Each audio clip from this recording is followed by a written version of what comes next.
Hey guys, welcome back to Let's Get Freaky podcast. Very excited to welcome our next guest today. We have got Mike and Liam from New Dawn Paranormal with us. Guys, welcome. How are we? Not too bad, mate. Thank you for having us on. Thank Thank- you. Thanks for coming on. Whereabouts are you guys based? We are based in a place called Hadston, which is sort of not far from Armble, Northumberland. Northumberland. So that's where we're based. I live in Hadston. Liam lives in Armble, but yeah, that's where we're based. Awesome, man. So New Dawn Paranormal, tell us about it. Where does it all start for you guys? It started in 2021 for me and my dad. We came up with it. We were part of another team before that. And we went on a hunt to the Schooner Hotel one night in Almouth, which is meant to be one of the most haunted hotels in the UK. We turned up there. The team we were with were drinking before the hunt, just being idiots. So me and my dad left, and my dad said we need to start our own team up. And I thought, right, let's go for it. So I came up with the name New Dawn Paranormal, because obviously you leave in one team, you're starting afresh. So a new dawn, new era sort of thing.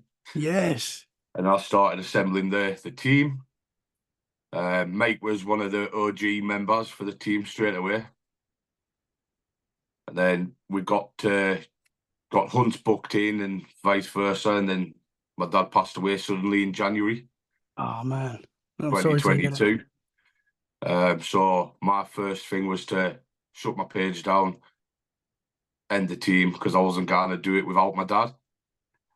But then about 8 weeks later, I thought, nah, I'm going to do it for my dad to keep his legacy alive. So here we are, 2 and a bit years later, still going. That's Sun's awesome. coming out the years. Yeah. So we must be doing something right in my dad's memory, I tell you. Yeah, 100%. He'll be very proud, man. Hope so. I'd like to go for both of you to the start. What got you into the paranormal? Did you have experiences? How did it start for both of you? I'll let Meg start that one off. Thanks, Liam.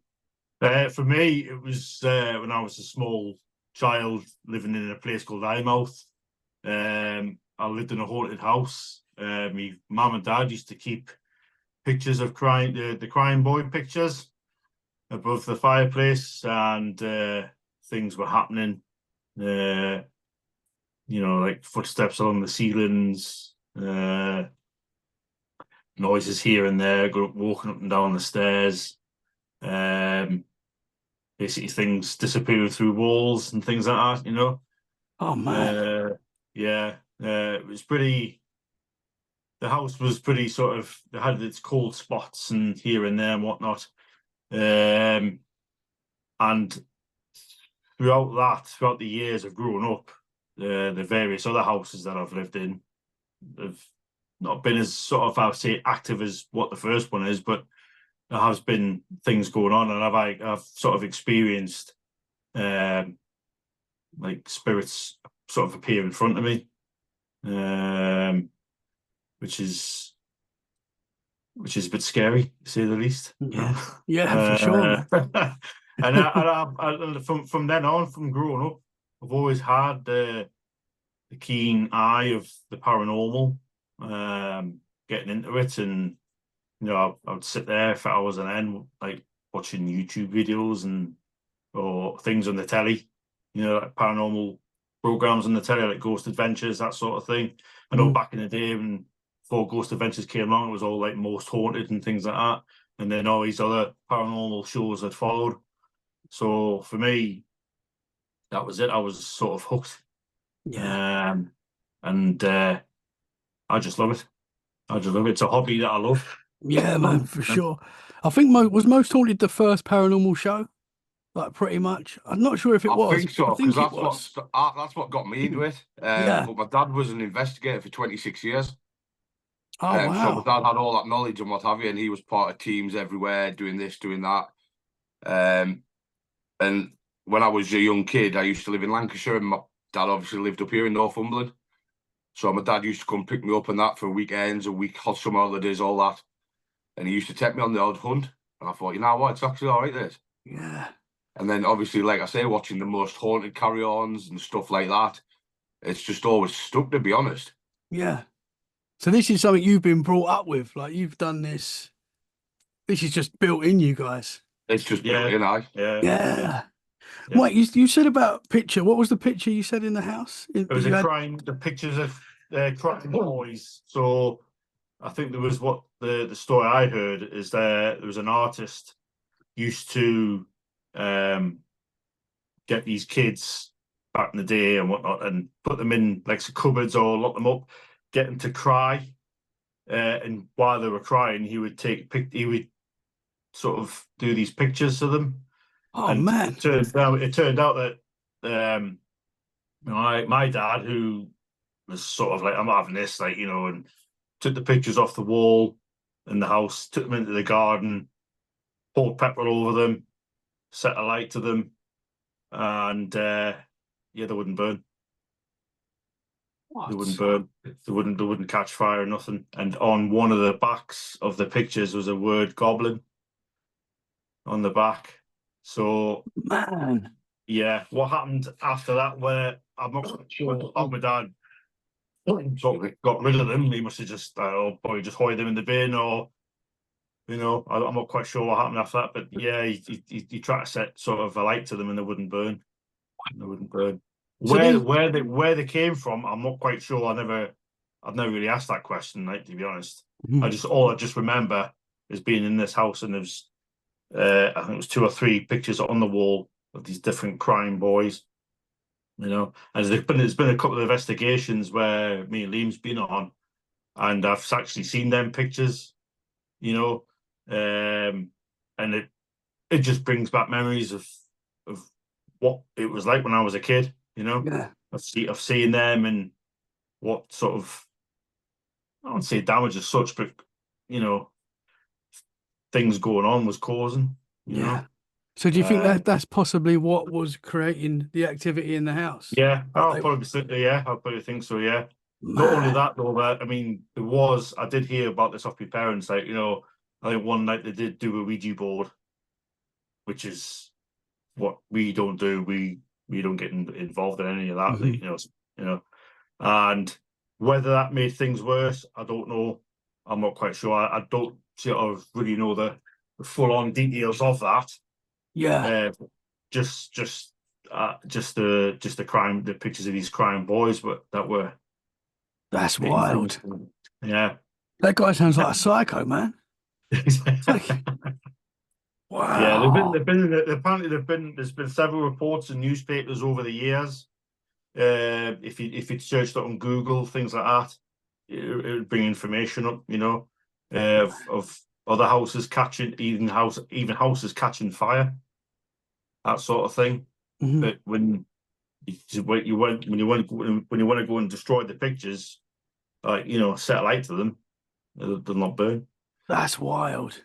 So these weren't prints, do you know, or were they like original? I don't know if they're print. I'm not quite sure. I didn't get that far with asking sort of that sort of questions. Like, just even talking about them. I can visualize this fireplace and these pictures up on the wall. Yeah. And just things just happening. Wow.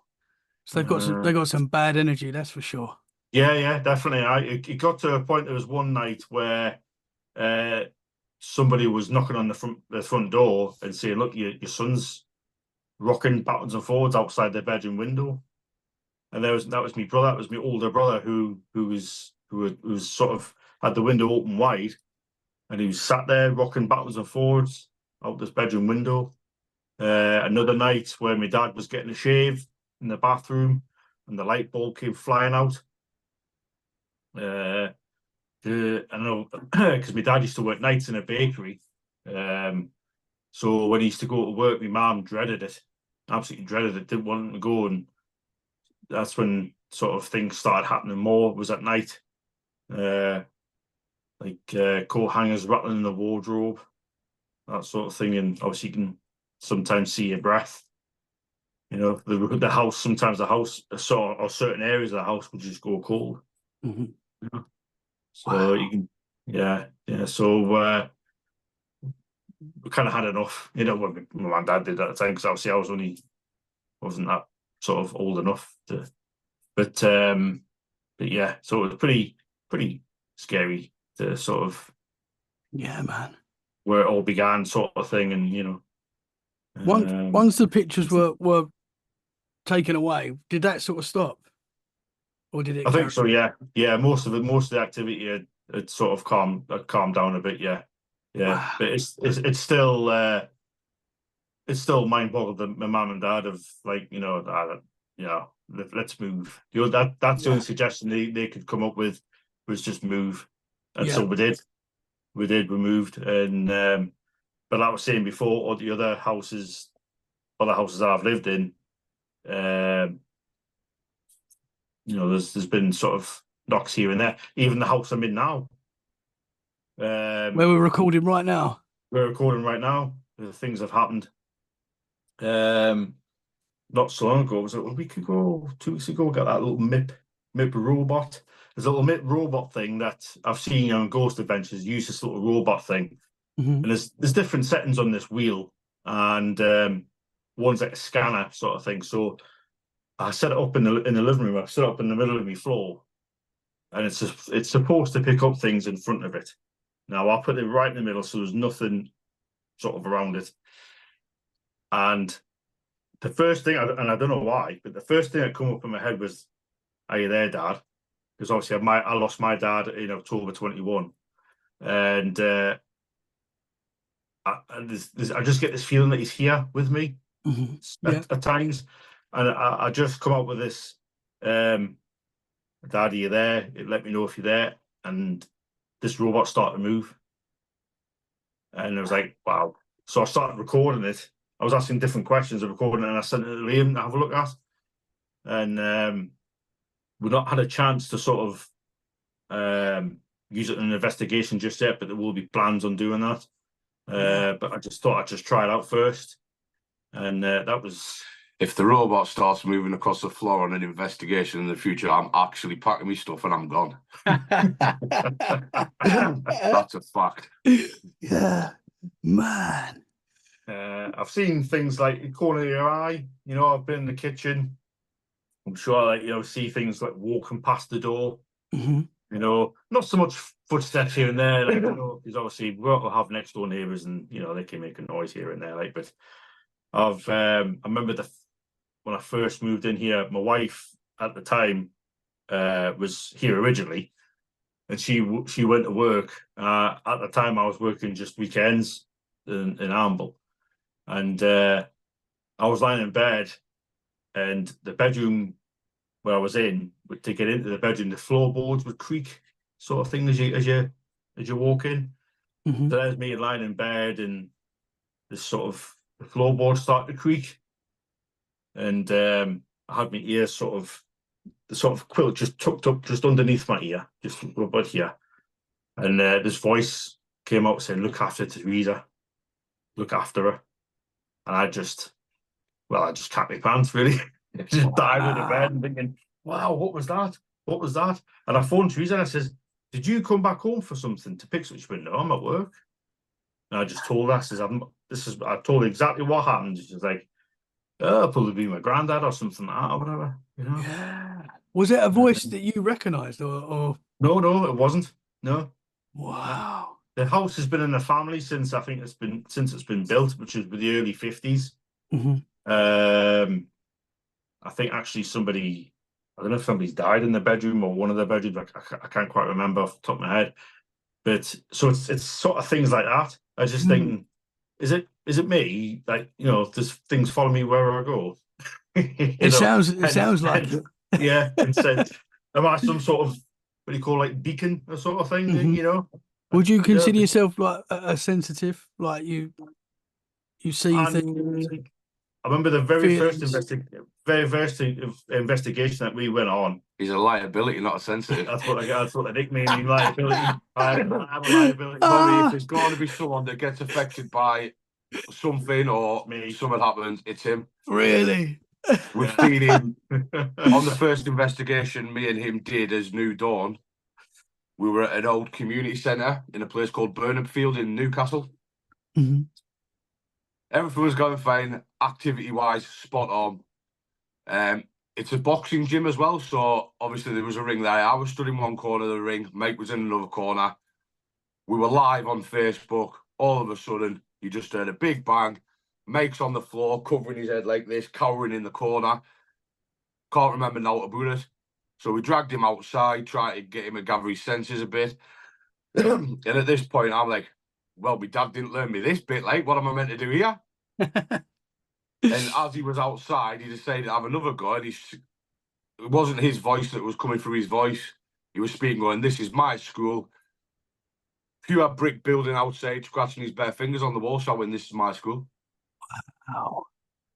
And that's the one that'll stick with me forever, because my dad didn't learn me what to deal with stuff like that. Yeah. Well, you and it's was something being you don't taken expect over. to see. Yeah. I've been taking that with you about, yeah. It's something you don't expect to see. Wow. I can't remember a thing about it. I just, as I was being told, like Liam was saying, I was covering this corner in this boxing ring, and it's the FUD that you just can't get out yet, even now. Was there Just the FUD. yeah. was there He just anything went in the down. build up? Did you feel it coming on? Or The was there build up, we did have 3 warnings over the spirit box. We had 3 warnings. what were they And saying? one said, "I'm coming." It was a man's voice while we're still in the boxing ring. So at this point, I'm like, really? Being first investigation, I'm getting a reply like that. I'm like, nah. And then it said, "Be careful." Same man's voice again. Then the third time, it said, "Watch this." At this point, I'm out the ring, Mike's in it himself. And then all you hear is, he's down on the deck. Can't remember a thing what happened. We had to cut the live. I had my wife phoning us at the time, who was watching the live. I had Mike's wife messaging us, "What's happening, mate?" Like, I don't know. I just had to take myself outside and sit by myself for 5 minutes because I didn't have a clue what to do. Oh wow. So you took it off the recording. So everyone watching's like, what's going on? We had to end the live straight away. People phoning us, ringing us. I'm like, I don't know whether to laugh or cry. Yeah. You see stuff like that on TV, on the TV shows. You don't expect that to happen to someone in your team. No. And the team we were working with that night, the lasses on that team were just crying their eyes out. They didn't know what to do. Yeah. Didn't think that was. Bit of a shocker, right? Pure shocker, right? After it, did you get any memory of what you was doing, or was it just a complete blank? Just a complete blank. It felt like I'd been hit by a bus. I just felt absolutely knackered. But we sort of stayed until I felt a bit, because I was actually driving that night when I was actually driving. So I thought, Liam could have drove that night, but I wasn't going to let him. It was all right. It was nothing a McDonald's didn't sort out. Big Mac will do, but yeah. When you were scratching the walls and stuff like that and talking, did it sound like Mike, or was it like? It wasn't Mike's voice. Oh. It was like, best way I can describe it is a posh old man. Wow. Obviously, we didn't realise at the time, but the building was repeatedly haunted by the old headmaster. And when we're looking back at it, I actually screen recorded off the live of him going down. And I had to watch it back 10, 15, 20 times just to try and think, well, what's gone on there? And he just went. There was nothing to suggest that it was going to happen. There was just nothing. Yeah. Like I said, apart from the 3 warnings, which obviously your first go, son, setting up as a new team, and you're like, could it be something coming through necrophonic because that's what we were using? Could it be something that's can be debunked? Can it be something that is legit? And like I said, the 3 warnings later, that happens, and Wow. Mm-hmm. There's actually another part of investigation where you was in an old classroom in the chair. You actually pulled it in the same building where I was on the live, and we were asking questions, and I had the spirit box, and we were getting words come through like padre, demon, and all this crap. I don't know how demon gets chucked around pretty much, but it seems to be come through the spirit box quite a lot. So I'm like, nah, just debunk it as something else. And then, yeah, this chair at the side of us just shot off. Was that the same night? That was at the second investigation at the same place. Oh man. Yeah. And it got to the point where we were kept going back to that location, back and forth. And we just had to say no, but it felt as if we were getting pulled back. You were getting pulled back every time. You used to think about it, and we used to say to each other, "Do you think we should go back?" No. You know, like not say chicken out as such, but it's like, no, just because of what's happening there. You know, how further could it go? Yeah. You know, evidence-wise, it's one of them places where the evidence was great, but it's got to come. Me being a boss of my team, it's got to come to the point where it's my team's safety. Mm-hmm. Yeah. And putting people in the firing lane in that building, it's not a good, nice building. So after about 6 hunts there, we just called it a day there. Like, yeah, I don't blame you, man. I mean, that's the thing with paranormal investigating. It's awesome. It's super interesting, but it is dangerous as well. Like, it is dangerous, and I don't think people get the gist of it. Like, yeah, you're going out trying to see proof of ghosts, whatever. But like for me, just for that first one, I thought, he's never going to come back on another hunt. Him, yeah. Here he is, 2 and a bit years later, still getting affected, still doing what he does. He can't get enough of it. Yeah. But it's got to be, like I say, it's the not the battle of getting taken over and things like that, or things like that. You know, it just can't be helped. It's the I don't know. It's like the buzz of it. It's like I get excited like going on an investigation just to see what's not necessarily going to happen to myself or possibly any other member of the team, but more so me. But what evidence we're going to get? Mm-hmm. You know. Yeah. But it's like some teams will say they saw the footage or whatever online and they're like, oh, it's fake. Well, no, it's not. It happened in real time. And that's one thing my team will never, ever do or be associated with teams who are out there that will fake stuff. Mm-hmm. What you see with us is what you get. If Mike ends up on his arse on the floor, growling like he did at East Drive, then so be it. It happens. But like I say, you see these teams out there and you're like, there's some people on TikTok called Smug Puppy, I think they're called. Do you know what I mean? I'm not too sure. They've got a proper, it's a house and the things fall from ceilings and stuff, and you can tell fakers out. But they get the views. Yeah. And it's people like that give the paranormal teams a bad rep. Because we're out there doing things legit and right, and you've always got someone in the background making fake stuff up, and that's where the issue comes. Yeah, it's so difficult now, because some of the videos are, it's hard to tell, and you'll never be able to prove if they're real or not. I think we're at a time now, in my opinion. If you saw an apparition in front of you and you got the perfect picture, someone's always going to be there to doubt it and say no one's going to believe it now. You know, and this is the way it is. And it's never going to change. And you hear all this thing about para unity and that. It's never going to happen. Yeah. Yes, we'll work with teams and that because we love working with other teams and what have you. Like I say, Charlie, that's on here next week. He's a very good friend. Yeah. And we've actually got one coming up with him on the 10th of August at Armley Mill in Leeds. So we're going to travel doing there to investigate with him because he's like put the effort in to come up to investigate with us. And like I say, but there's never ever going to be a day where you can get every paranormal team in the UK to speak.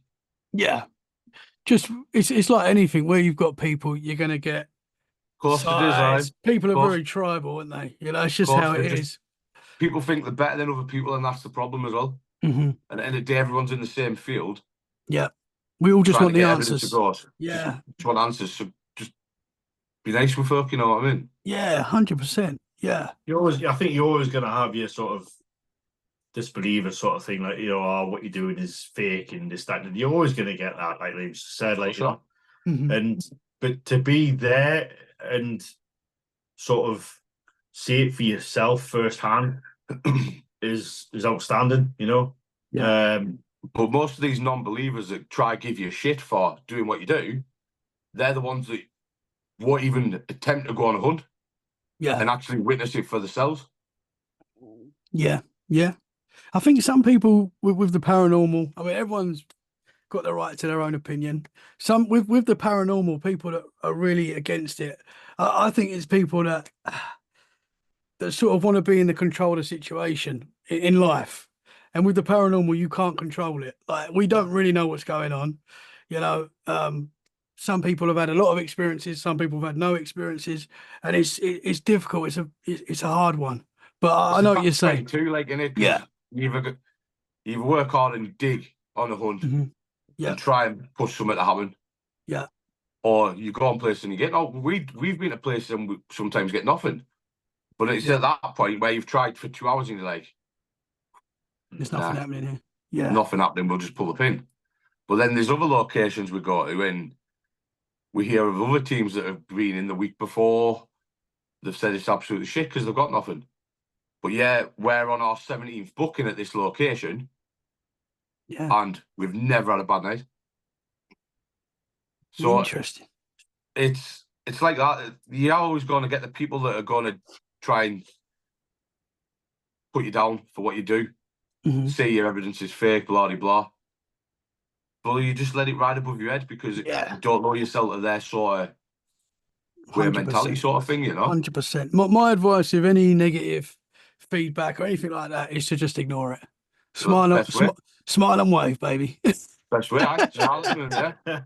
That's all I do. I do. If I get Absolutely. negative something on social media, which you do get people that just want to argue, I just like it. Like, yeah, that's cool. Yeah, that's the mindset. Obviously, I've tried to drill into my team because obviously hurtful comments rise above it. Yeah, there's no need for it, man. Even if you're watching something on social media and in your mind you're saying this is not real, like in your mind, if you believe it, why even say it? Like, who cares? Well, exactly. Just leave them to it. They're obviously happy doing what they're doing. Just let them get on with it. Scroll on. Right? Absolutely. Yeah, definitely. Yeah. We love what we do, so that's why we do it. Yeah, 100%. You know what I mean? It's a hobby that. Well, I'd say it's more than a hobby. It's more than a hobby because it's keeping my dad's legacy going. Yeah. And this is why we do what we do, and we hammer it. Yeah. We absolutely hammer it. Would you be able to tell us some of your dad's experiences? Yeah. Is there any that really stand out? I remember when I was younger, he investigated Newcastle Keep, which is the castle in Newcastle, and he was away 5-6 hours or something. Came home back to my nana's house where he lived at the time, and I was stopping. And of course, my nana and granddad got up when my dad got in and that. So I got up, and my dad lifted his top up at the back, 3 massive scratch marks down his back. And then the next salute, the day after, he started crying. What the fuck? What's up with him, like? Oh, one of the spirits decided to follow him back home. One of the little girls that haunts the castle keep, and played havoc with his heat for the next 6-7 days. He had to get one of the mediums who was part of the team he was with at the time to actually move the spirit back to Newcastle keep, like. And that's a story that sticks out in my mind now, because we did a local building a couple of weeks back. We've done it for the past 14 months, every other week. And I went home after the hunt and I started feeling proper bad. I was dreaming about a hangman's noose. So one of the shop owner's son, who's also a medium, phoned us and he's like, "You all right?" I'm like, "No, I'm far from it." Yeah, he was speaking on that. He says, "Yeah, because the judge from the building has followed you home." And I can honestly say that's my first attachment I've had, and it's not nice. You sat there, you just everyone's talking to you, and it's like you're miles away, distant. And then the dreams at night, nightmares, the same dream every night, a noose for 4 nights. Can you describe the dream? Had to go. It's it's a hard one because I'm like, was it happening? Was it not? But with them dreams, I can honestly say attachments are real.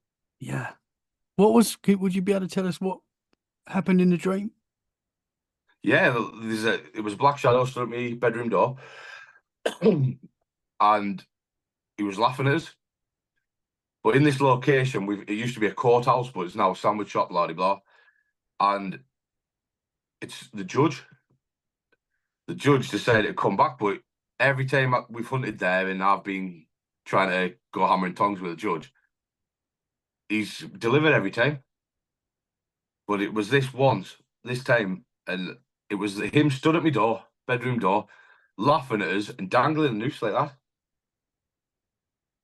Same dream for 4 nights. Whoa. And would you see in your room as it was just your room? Or my room, my bedroom door. That's the judge stood there. Bedroom totally pitch black. The judge lit up like it was daylight, dangling the noose like that. whoa.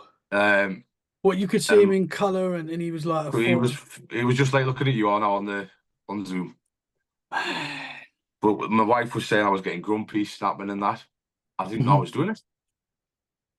Yeah. So for 4 days, it was pretty bad. Like I will admit, and I'm not one to say, yeah, that was bad. But yeah, it really was, man. Wow. Was that definitely a dream? Or was you seeing the judge? Was that a dream or was... This is it as well. According to the medium, his mum actually owned the shop in the building we were in. He was like, I'm like, well, how do you define it from a dream to reality? As far as I'm aware, it was a dream. What's to say I wasn't awake? What looking at the judge stood there at my door? Yeah. That's what I'm thinking, man. It's just weird. And when my own team medium decided to work a magic and get it off us, get rid of it. As soon as she started doing what she did, I started feeling shaky and getting agitated. I'm like, this isn't me, this. But my pupils were turning black, actually on investigations, and I didn't notice. So it was, but the minute it got sent back to wherever it's from, the weight off my shoulders was insane. Straight in the bath, salt water bath. Never felt better. Wow. So I can honestly say on that experience, attachments are real. Yeah, man.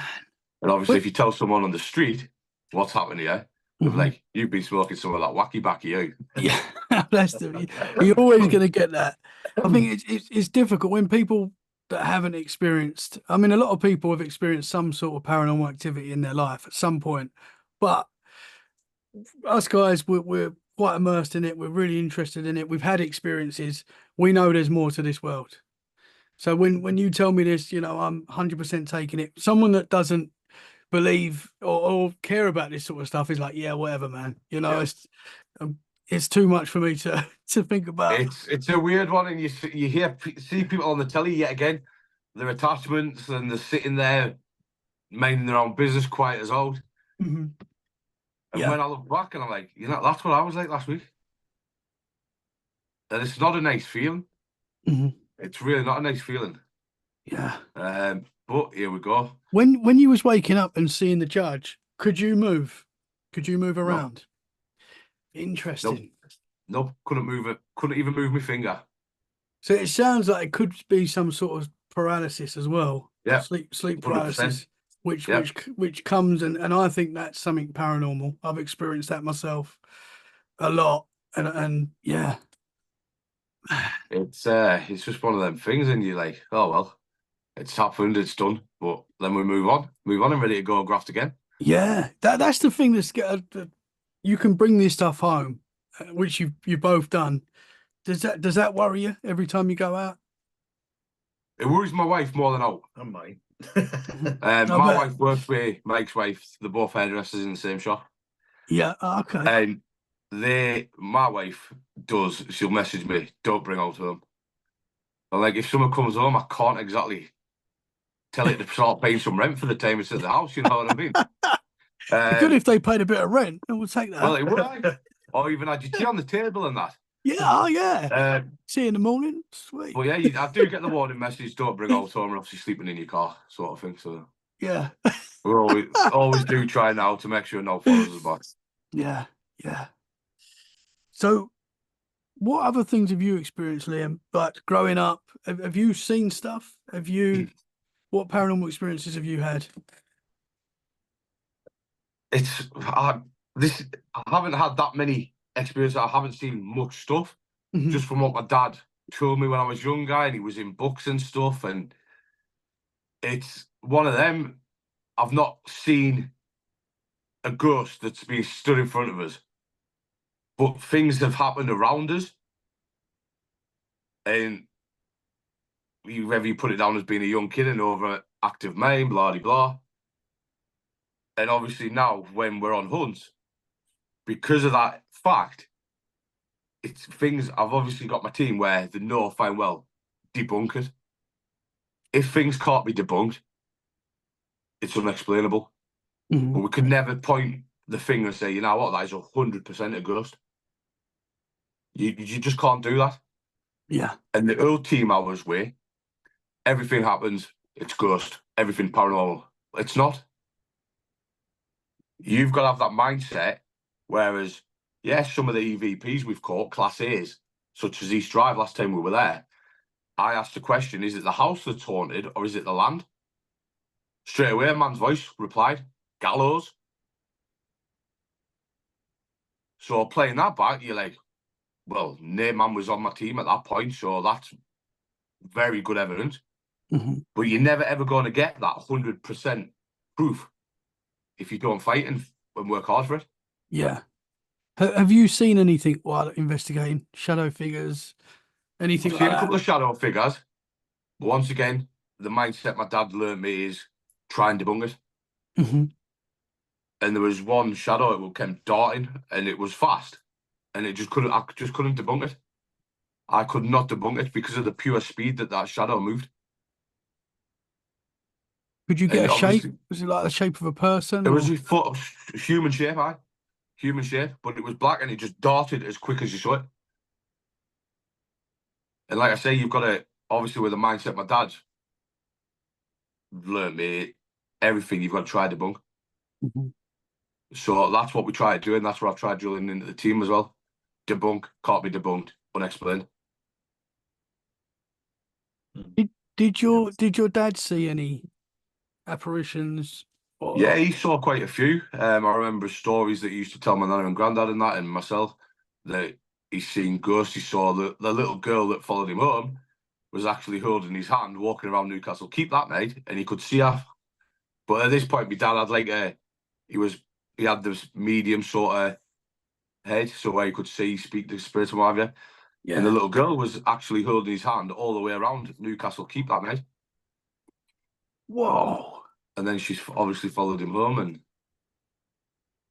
So that was it. he could see like a full bodied next to him holding her hand. Yeah, Wow. the girl was as clear as day, like Mike sat next to me. That's wild. He even had the girl detailed down. He wrote down exactly what he saw: colour, hair, clothing, shoes. Turns out he was right. That is one of the ghosts that's seen regularly at the Newcastle Keep. Wow. Even down to the shoes. Yeah. Wow. I mean, this might be. Can you remember what era she was from? I know it was your dad's experience. Off the top of my head, I can't, mate. Yeah, that's I do okay. know I am sure it is in the book that he talks about it, and I have got that book at my house, so I Yeah. can relay that information back to you at a later date, mate. Awesome. Yeah, that's wild. So your dad was very gifted then with his He was abilities. gifted to obviously speak with spirits and what have you, but he didn't want to at first, and he was just a solid investigator. But then, Mhm. as he could sense things coming to him, that's when he started building his psychic stuff up. And some of the hunts I went on with him before he died for the old team, he was coming out with stuff, and he's like, "Yeah, there's a man stood there, whatever, blah blah blah. This is his name," and it all checked out, which was mind blowing to me because I'm like, obviously my dad doesn't read history and all. Same as my team, we don't learn the history enough, and we go in, do what I need to do. My dad's coming out with names and they were absolutely spot on. Wow. Absolutely spot on. Do you think it's possible that your abilities might grow and you might get to that level at some point? I can only hope one day, mate. Yeah. But even the past couple of hunts and that I've been seeing, look, there's a man stood there because that's the image I'm getting. And I've checked with the mediums and like, yeah, there is a man stood there. Wow. So And you're you're it's picking only up on that. started happening like on the past 6 or 7 hunts. I was saying, yeah, that stood there and there's a man keeps walking in and walking out, blah, blah, blah. Mhm. And it's getting confirmed off an actual medium. Interesting. The mind boggles. I don't know how I know it, Yeah. but it just comes. Is it just like a knowing, or can you see something there, or is it just a It's like knowing? someone takes a photograph, shows you on the phone screen. I see that. I see the picture. There's a man coming in there. He's there, stood there. Interesting. And it turns out, yeah, I was right. Yeah. Well, that So sounds to obviously, I me, try not man. to open myself up too much Yeah. because if I do, then I'm going to end up with a tribe of ghosts at my door, probably. Why thought like that? Well, I do think it's in us all to be open to this sort of stuff, and I Of do course think it is. we all can, because there's points where I have experiences, and I'm like, whoa, I need to shut this off because there's quite a lot happening around me, and as much as I love it, I don't want it in my house. I do have things Yeah. happen in my house, but I don't want it every day. I want to relax, you You know. see, even though we go out on hunts and that, and we tend not to try and bring out home. My dad had passed away, and it was maybe 3 months later because I'm the only one that's got a box with some of his ashes in, and it's on me. It was on me fireplace at the time, and the box of ashes flew off the fireplace onto the floor. Me and my wife heard the loud bang at night time, and we had them, these bottles that light up like Happy 30th and that on. Yeah. Every morning, the bottles would be changed around. But the night when my dad's ashes box flew down, about a 7-foot drop, yet the lid was still shut. And it's just a little metal clasp. Yeah. There's nothing to it. So it's weird. Yeah. That shouldn't be able to just fall off on its own. We couldn't. I had it wedged in. The cats at the time were kittens. They couldn't even get on the fireplace. Yeah. And yeah, that was literally three months after he passed away. Yeah. So you took that, that's like a message. I took it as a message. I had to move him off the fireplace. Yeah. Yeah. So I put him on we've got this little wall unit now. So I put him at the back of the wall unit with his necklace around the box. But it's also got my first wedding ring in that didn't fit us in the box too. So yeah, nothing else has happened at mine. Like, yeah. Mike, have you had any other times where you've been taken over? Was that a one-off thing, or is that something else? Oh, no. It's you know what, Mike will go off 2-3 hunts where Mike is fine, and we like Jedburgh Castle and jail. We've done it about 8 times now. Now there was one night we were in the men's cell block. We'd started an EVP and we said, "Do you know you're dead?" And we got an EVP reply off a man saying, "Never." So I thought, all right, nearby. So then we went upstairs, but before that we heard like furniture being dragged along the corridor upstairs in the cell block.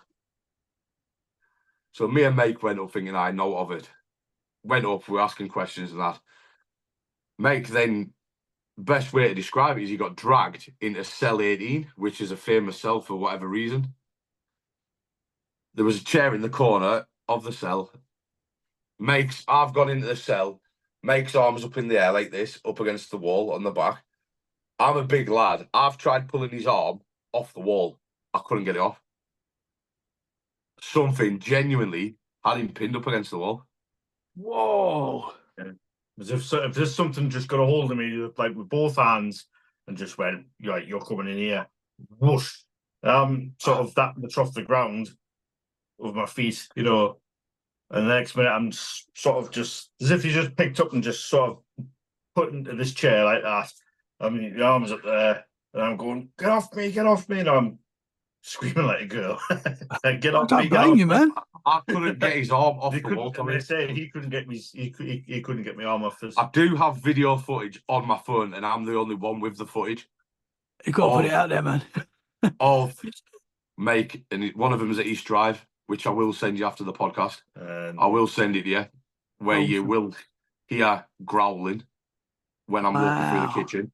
That's not coming from him. He's on the deck with Ryan Griffiths off Spook Scotland and Jack Osborne's Haunted Homecoming, because Ryan's a good friend of mine, and that was his first ever hunt he came on. Oh, wow. I've also got one at Wrighton Masonic Hall up in Newcastle there. I don't know why. I just had to play the Lord's Prayer in line, Archangel Michael's Prayer. Mm-hmm. Next thing, he bangs on the thing. I shit myself. I'm like, what am I meant to do? Yeah, straight on the walkie-talkie, get my medium up here. But you'll see the make you're speaking to now. These weren't the make that you're speaking to now. Different, totally different. Wow. At East Drive, though, what makes me say that is good footage is when we had the K2 next to Meg, and it's with the K2 where it makes the noises, the speaker one. Now, K2's not going off. Meg drops his head, and you hear a lad go, one of the investigators go, Meg's gone. The K2 starts going mental. Whoa. But I will send them you once we've finished on here. Yeah. I will send them through you. Man. Some of the day Just- museum. It was Sunderland Air Museum and all. We were in the American hangar because they've got all the old American vehicles, all American Jeeps and stuff. Whereas I'm sat next to the missile system, he's stood there on live. Or you see him. His legs up in the air, and he's getting dragged down the pathway. Oh, wow. I grabbed a hold of my hood because I'm sort of Liam's here. I'm sort of roughly in the middle of the hangar. Yeah. Sort of just trying to go up further, like, you know. Once again, all caught on live, and Yeah. I've tried to debunk it because I went there the other day with my godkids. I went during the day. Yeah. The floor's level. There's nothing you could trip over. Wow. Once again, he was on the floor again. My feet actually physically left the ground as if I got picked up by my hoodie. Yeah. And just sort of did that. And now there's me again. Get off me, screaming or whatever. And the next minute, I just get dropped like a sack of tatties on the floor. I didn't realize until yes, it was a kind of bang like and whatnot, like, and you know, when they got us out there, I'm having to delete more lives now because he's shook himself all out the floor. Everybody's thinking, "What's happened to Mike? What's happened to Mike?" You know, it's like, "Is he all right?" You know, and because obviously we just put the live, like, you know, and people like, "Oh, what's going on? What's going on?" This is where the liability comes from. Every team's got to have one, and unfortunately, I'm gonna get a tattoo, like, you know what I mean? Like, you know. That's wild. So why do you think it is you're susceptible to being attacked, and it happens to you so often? Why do you think that is? I don't know. I don't know if it stems from sort of like a young age of through experiences. You know, they might look at me and say, "Well, he's an easy target," you know. But the thing is, as well, is like a number of investigations that we've been on after my dad had passed. The medium would say, you know, sometimes she would say, "Oh, you know, your dad's here. He says he's going to protect you and all this." Like, you know, obviously, you know, I presume he can't be there all the time, like, you know, but I don't know. I think I'm just an easy target. I think it's one of them. He's either A, an easy target, or B, he allows himself to get into that state where He's getting took over or something bad happened. Yeah. Who knows? Yeah. Who knows? But I don't. It's not nice to see. Mm-hmm. But then a couple of days later, I'll message him saying you're an absolute liability. Like, I'm gonna have to stop taking your hunts. He books on the next one. You know what I mean? So the last one I was on was the Sunderland Air Museum, and like the next day, like sort of down me, I think it was down my right hand side, roughly about my waist area, sort of thing on the side. It was all bruised, it was all bruised, because obviously I was just sort of picked up like that and just sort of dropped from a height and hit And this was the location where I said people go there and say they don't get anything. Yeah. Well, But we've Superman here flying through the air with his legs in air, you know. It's I mean, all good fun until it happens. Then it's yeah. panic stations and Yeah. And when you're making sure the team are all right. physically getting attacked, physically getting hurt, like that's scary, man.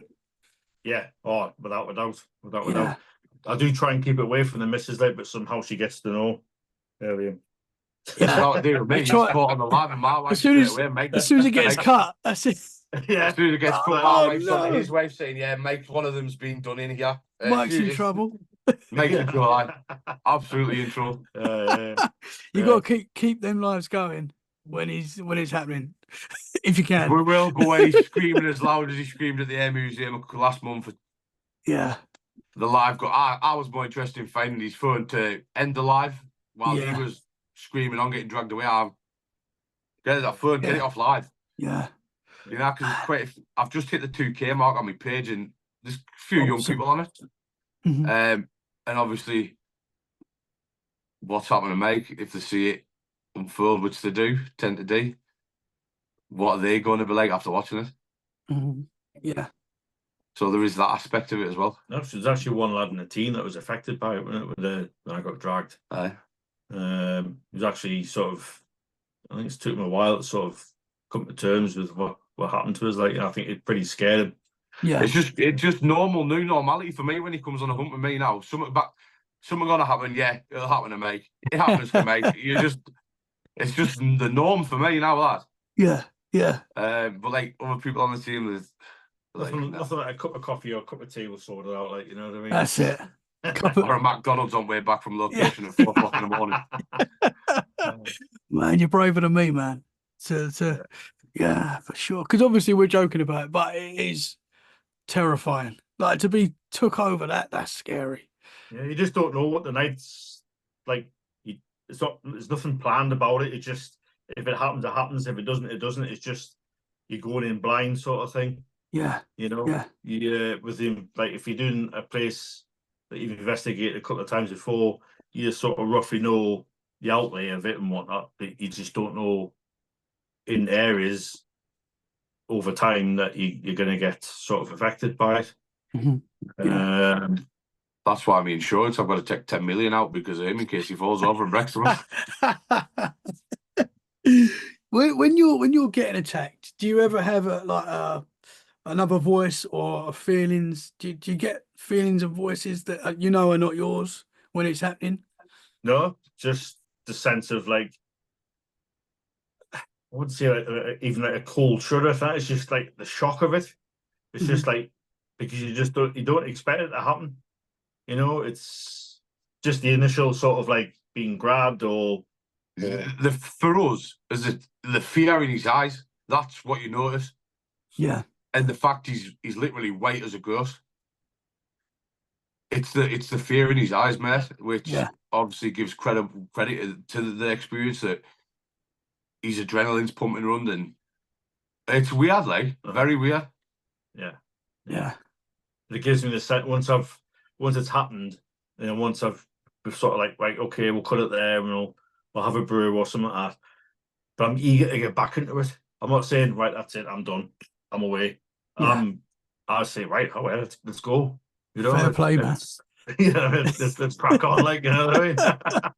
Braver than me, brother, that's for sure. Yeah, definitely. So going back to when you was a kid, Mike, and there was things in the house. You said you saw. Did you say you saw entities walk through the walls and stuff? Yeah. We saw. I think it was one time. I think it was my dad and my mum was peeling potatoes in the kitchen, and this next minute this cat appeared from nowhere. But bearing in mind that at the time, my mum and dad didn't have a pet cat or anything. So there's the stroking the cat and whatnot, and this is, and then the next minute it turned around and whoosh, straight through the wall. Wow. You know? Just in these sort of white figures appearing, just like smoky white figures appearing just out the walls and things. You just, that was pretty scary, like, you know. Yeah. I say, but in that particular house was sort of, it wasn't nice. It wasn't nice. I wouldn't say nothing like it wasn't like The Exorcist. It was like spinning in your bed and being sick everywhere. It wasn't not like that, but still to sort of have the cold shivers and just the knowing fact that something's going to be there or something somewhere or other that you just, because that with me, I tend to sort of, if I go into a particular area or building or whatever, I always get the hairs in the back of your neck standing up. Mm-hmm.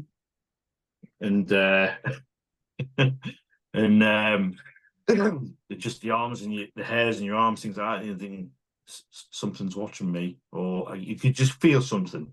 Yeah. That's my way of sort of detecting things. Mm-hmm. Yes, over the past, Just grabbing me drink. anyways, over the past few times, I've heard the occasional sort of gentle whisper in the ear. I'm like, whoa, whoa, whoa, what was that like, Or is there somebody's giving you a wet ear, doing that with the finger and doing that? Yeah. That, like, we used to call that a wet willy at school. I don't know if you guys did. Wet willy. Sorry. Used to be so annoying. Yeah. So yeah, it's happened a few times where even before we've investigated, and you just have that sort of feeling, and you sort of like, a whisper in your ears, sort of like, what was that? And you try and you do try and make it out, because obviously it can be quite faint, that sort of thing, yeah. So would you say you've seen like a ghost? Have you seen ghosts and stuff like that? Yeah, I've seen ghosts. Yeah, there was this cottage we used to live in. Me and my brother used to share this bedroom. Quite old, I think it was dating back to the early 1800s when this cottage was built. And there was one night I was just sort of waking up. I'd been asleep and waking up, and the next minute I seen this white sort of figure stood at the bottom of my brother's bed, and it just stood, just stood there and just staring at him, And I was like, whoa, maybe me at the time. I just sort of put the covers over my head and waited for a couple of ticks and pulled them back, and it was gone. And that was the only time in that cottage where I seen sort of a ghostly figure. Yes, we heard knocks here and there, but you just think, well, it's an old cottage, Yeah. It could have been paranormal. We just don't know, Yeah. But yeah, I mean, another couple of ones since my nana and granddad used to live in a place called Grimsby, and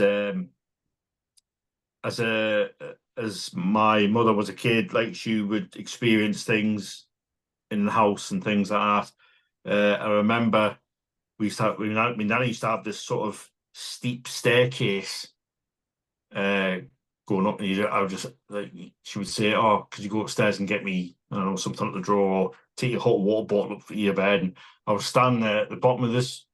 It's like something out of a horror film, You stand at the bottom of this very dim lit staircase, and you look up and you go, "Ooh," and you sort of take a slow walk up to the top, and then you had to go up a step to go to another bedroom, and then I go up the step, quickly put the hot water bottle in, and then just come downstairs. But you had to be careful, because I say the stairs were that steep. But yeah, we used to hear things in there as well, footsteps along the ceiling. I know my nan and granny used to have these samurai swords above the fireplace. You'd hear them clinking that night and things like that.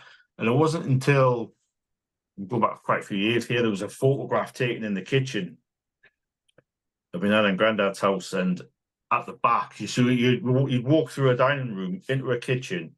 Then at the back of the kitchen, there'd be like a bathroom, because that's where the bathroom was. There was nothing upstairs, it was just bedrooms.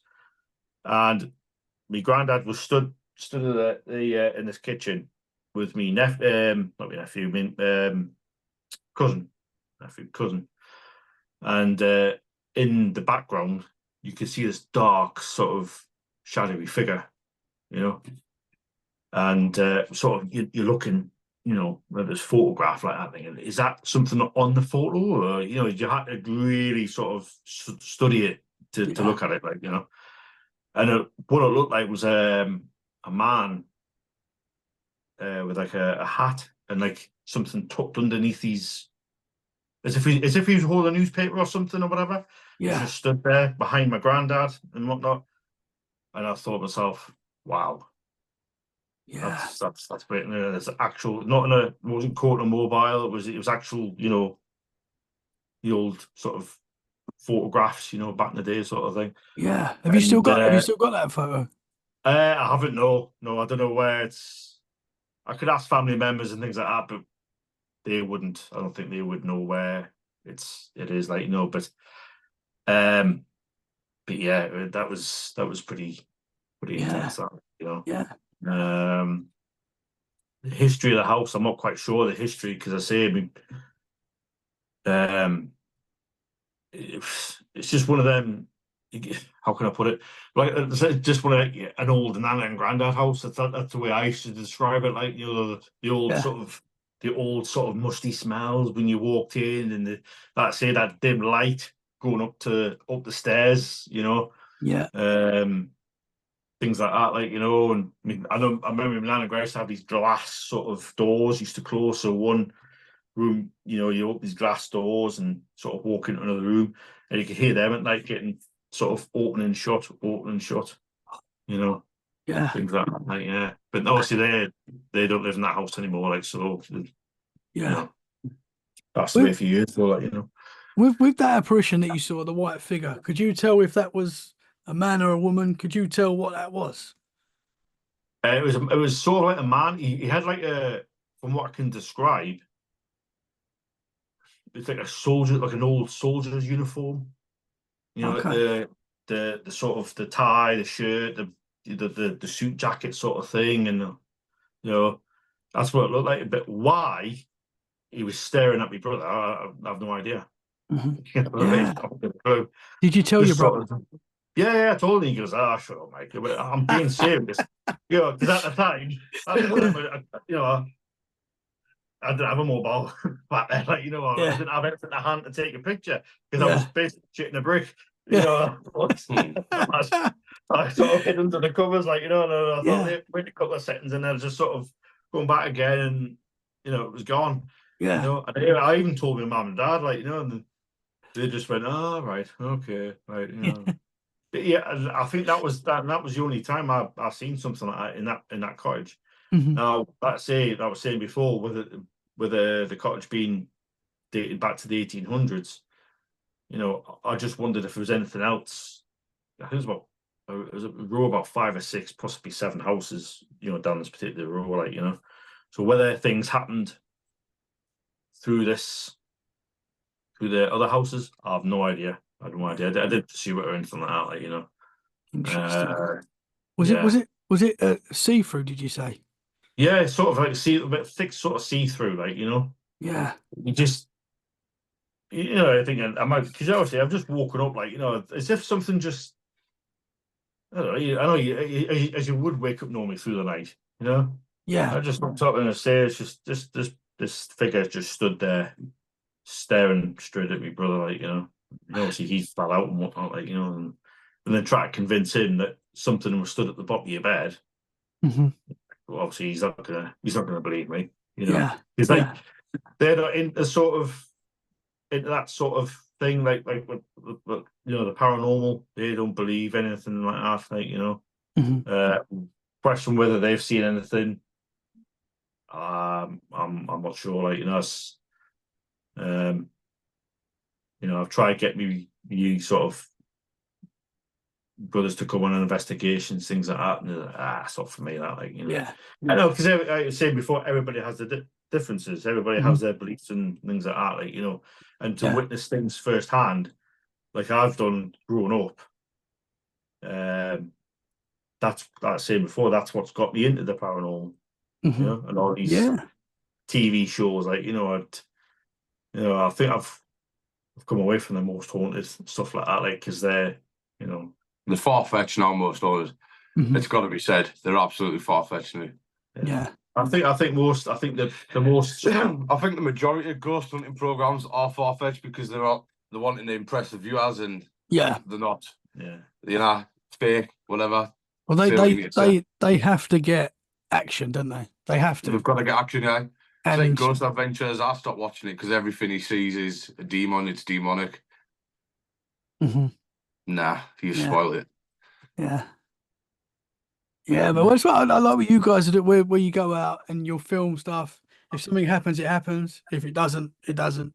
And I find that interesting because stuff doesn't always happen in haunted locations. It's like we always say that if we allow people to come on Hunt's Wheels, we can't make ghosts perform. Yeah. We're good at what we do, but it's not a circus where we'll dangle a camera in front of the ghost and it'll pop out, smile at you, take a photo, done. Hmm. But like I Yeah. say, it's just if you've got the know-how to keep hammering away and not, well, there's no happening, let's call it an end. Now, we've been in places, first time we ever went to the Air Museum at Sunderland, we were there 2 hours before it all happened. And then from then, it's been continuous, every hunt, every time, bang. It used to be an old RAF base during the war. So I think it was like a pilot training airfield.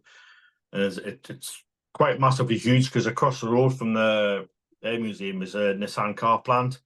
But that used to be part of an airfield at RAF as well. And there's been investigations there where we've come across a German spy.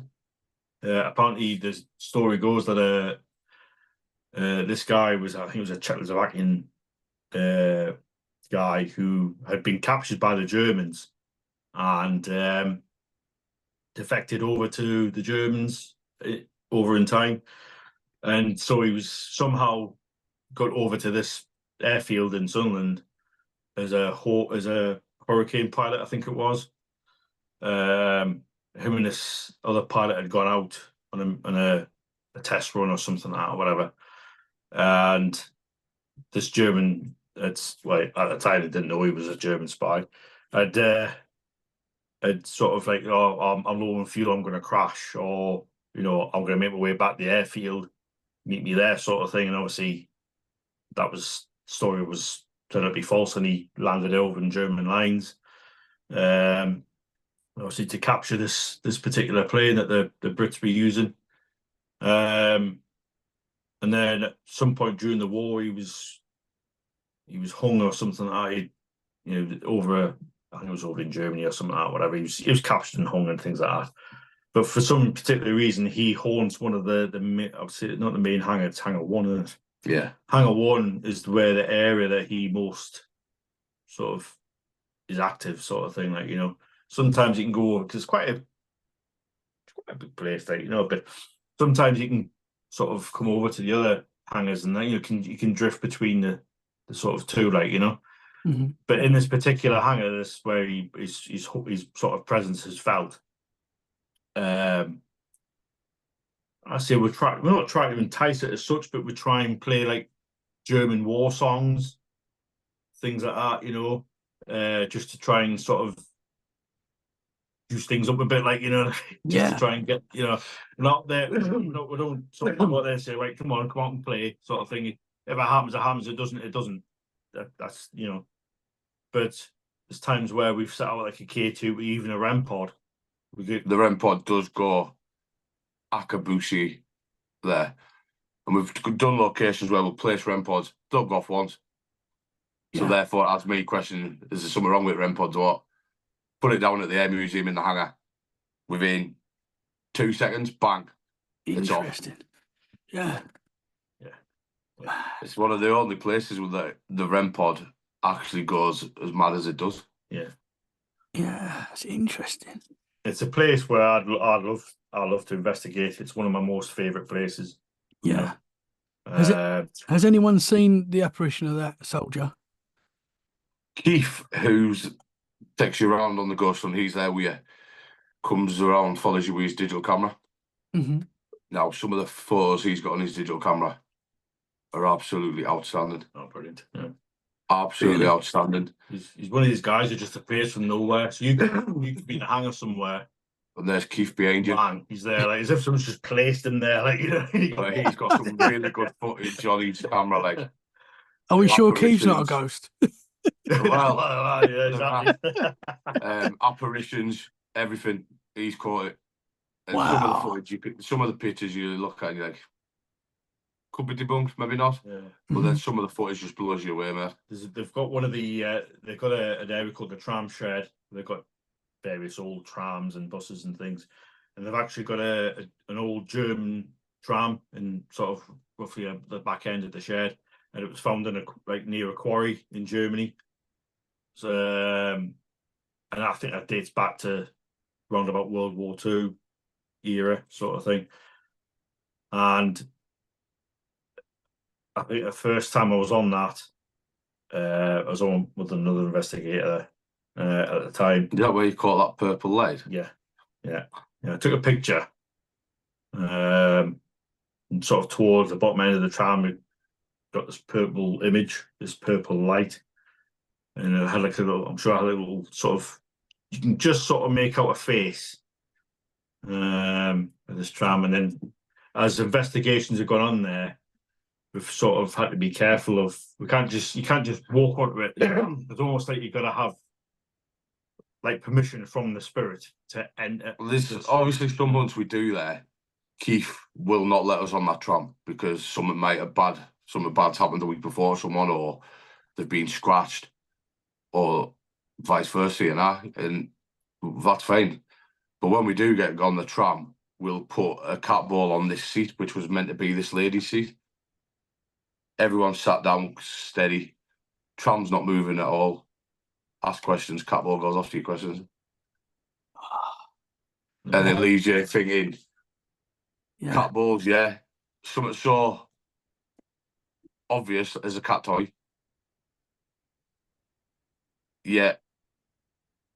For your questions and your answer for spirits answering, it's a very valuable piece of kit. Yeah.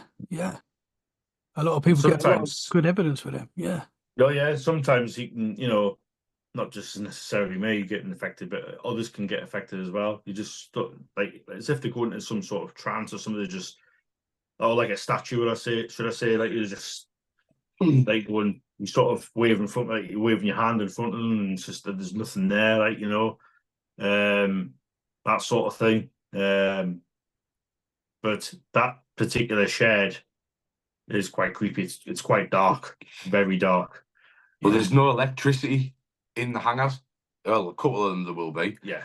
But even there's one in the main hangar. It's a massive hangar with the big planes in. You put your K2 up against these engines which have come out of planes. The K2s are reacting straight away, bang. There's no electric going through the engines or nothing. Yeah. And then there's a plane. You can stand it on the side of a fighter jet. No electrics in the fighter jet whatsoever. K2 goes mad. That's good. Interesting. Yeah. There's another story of in the main hangar of two RAF pilots that collided with each other. I think one was a captain, one was a sergeant or something. And we tend to get good hits off that, good communication through that. And it's actually one of the guys who works there has this ring on a glass table and a sort of a torch shining on this ring, and you ask questions and things like that, and this ring starts spinning on. I do have the video on my phone of this as well, which I will send you. Yeah, awesome. I was poorly this night. I was ill because I've got multiple sclerosis, so I have good days and bad days. Mm-hmm. And these lot went to the air museum. I got a video sent through to my phone. We shit myself then. Just the dog. Just the dog going through the door. What? And the ring is spinning round, moving. And the glass that it's on is flat. And the ring's there, moving around, spinning around. But I will forward it on once we finish on this. Oh, thank you, man. So you guys, you picked up a lot of cool evidence. And we've got some very good stuff. Yeah. And to say we've been going 2 and a bit years, some of the evidence we've caught, it's second to none. Yeah. Awesome, man. If I'm ever near your area, I'd love to come out with you guys. Absolutely. Yeah. No problem. Because I've not really done much ghost investigating, to be honest. Like I do obviously the podcast and I talk to a lot of cool people like yourselves, but I've not been out too much investigating myself. It's something I'd like to do. I'll do better than that. Once I come off the live, I'll check through the calendar. I'll message you dates that we're at this Sunderland Air Museum. Oh man, yeah, that would be awesome. I'd love to do that. That would be amazing, man. Yes. Yeah, no worries. That will be amazing. Guys, I've loved talking to you tonight. Thank you for today. Thank you so much. No, thank you for having us on. I appreciate it. Before we round up, have you got any other freaky experiences to share? Or have we done it all? Or is there any We've more? done it all. Not ones that are fit for a podcast anyway. Oh, they're the ones we want. Gentlemen, thank you so much. Can you tell the listeners where they can find you? Yeah, you can find us on Facebook, New Dawn Paranormal. We are on TikTok as New Dawn Paranormal also. And they're the only two socials we tend to use. So you can head over, the admin will accept you onto the page and go catch up on all the lives and the videos that we put on. Yeah. Awesome, guys. Well, I will share the links in the show description so people can find you easily. Guys, thank you so much. Thank you so much for listening, everyone. We'll be back very soon for more freaky conversations. If you enjoyed this episode, make sure you share it where you can. Guys, thank you. Keep up the great work. And I'm looking forward to coming out with you. Absolutely, mate. We'll count on that. Thank you very much, guys. Cheers, Tommy. Keep it freaky. See you later. Absolutely. See ya.